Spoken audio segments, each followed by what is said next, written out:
Alô, meus amores! Tudo bem? Como é que vocês estão? Eu espero que bem. Hoje nós vamos falar sobre geometria molecular e é basicamente a forma que as moléculas se organizam no espaço. Eu vou apresentar 5 geometrias para vocês e a gente vai entender que tem uma organização, não é bem bagunçado do jeito que às vezes a gente imagina, tá? Então pega o seu caderno, se você ainda não pegou, anote essas geometrias e vamos entender como que funciona, tá bom? Bora!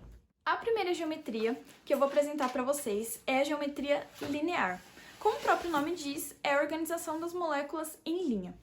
Essa geometria, a gente encontra ela em moléculas que possuem 2 átomos apenas, como o caso dessas aqui, tá? E a gente encontra essa geometria em moléculas de 3 átomos, como o caso do CO2, tá? Em que não tem sobra de elétrons.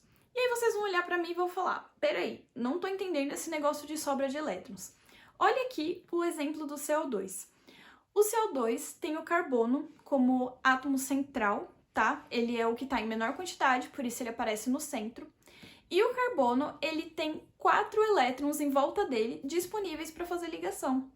E aí, quando ele se junta com outros 2 átomos de oxigênio, esses 4 elétrons são utilizados.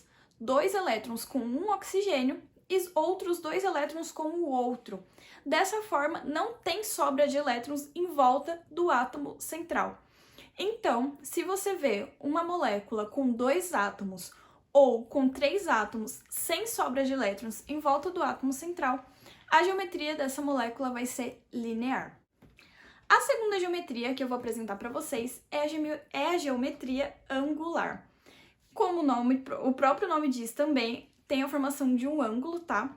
E acontece em moléculas com 3 átomos, mas que em volta do átomo central já tem, por exemplo, sobra de elétrons. É o caso, por exemplo, da água. A água, como vocês sabem, é H2O e o oxigênio, por estar em menor quantidade, é o nosso átomo central. O oxigênio, ele tem 6 elétrons disponíveis em volta dele para fazer ligação, tá? E todas essas informações a gente consegue tirar da distribuição eletrônica. E quando ele se junta com 2 hidrogênios, ele usa um elétron com um hidrogênio e o outro elétron com o outro. E o que acontece? Ficam sobrando 2 parzinhos de elétrons, tá? 2 parzinhos de elétrons, no total 4 elétrons.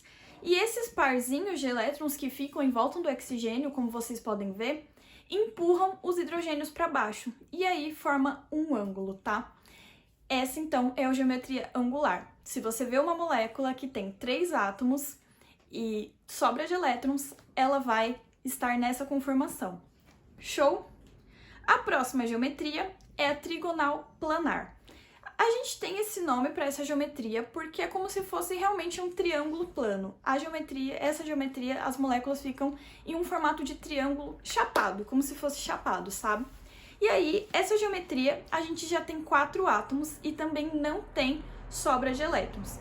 É o caso, por exemplo, do SO3. Tendo 4 átomos, um deles é o átomo central e ficam 3 átomos em volta, tá? Desse átomo central. Também não tem sobra de elétrons, e aí se você vê outra molécula com essa estrutura, com essa quantidade de átomos, ela vai ficar exatamente assim, como o SO3. A nossa penúltima geometria é a piramidal, e também tem esse nome, os nomes são bem sugestivos, porque é como se formasse uma pirâmide. A piramidal, ela já é para moléculas que apresentam 4 átomos, mas tem sobra de elétrons, tá? No átomo central. Eu vou dar, por exemplo, é ótimo, né? Eu vou dar para vocês como exemplo o NH3. O NH3 é o nitrogênio ligado a 3 átomos de hidrogênio. No nitrogênio, a gente tem 5 elétrons em volta dele, tá? E no caso da molécula de NH3, ele só usa 3 para a formação dessa molécula, para essa ligação. Dessa forma, sobra um parzinho de elétrons e faz com que a molécula fique nessa forma piramidal que vocês estão vendo. E agora, para finalizar, a gente vai falar da última geometria, que é a tetraédrica. Tem algumas mais, tá? Mas essas são as principais que vocês precisam saber para entender a maioria das moléculas, tá? Caso você for fazer um curso de química, aí é outra história.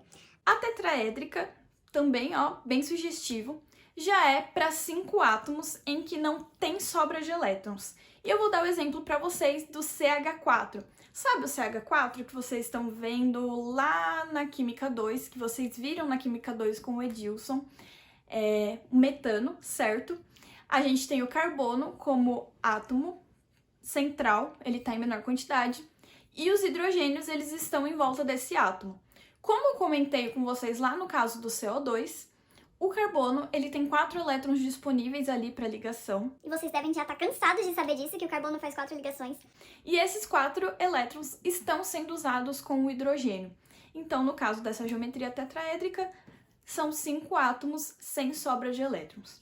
E aí, é exatamente isso que a gente vai começar a entender. A gente vai precisar olhar para as moléculas e pensar qual é a formação que elas ocupam no espaço.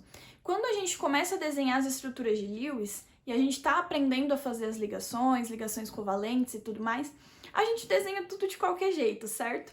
Mas, na realidade, as moléculas elas apresentam essa geometria e essa geometria faz com que as moléculas fiquem confortáveis, fiquem estáveis, tá? Toda essa geometria ela é pensada na estabilidade da molécula. Show? Então é isso que eu tinha para apresentar para vocês. Agora, espero vocês lá na monitoria pra gente tirar todas essas dúvidas que vocês possam ter sobre geometria molecular, tá? Então é isso. Um beijo, tchau, tchau!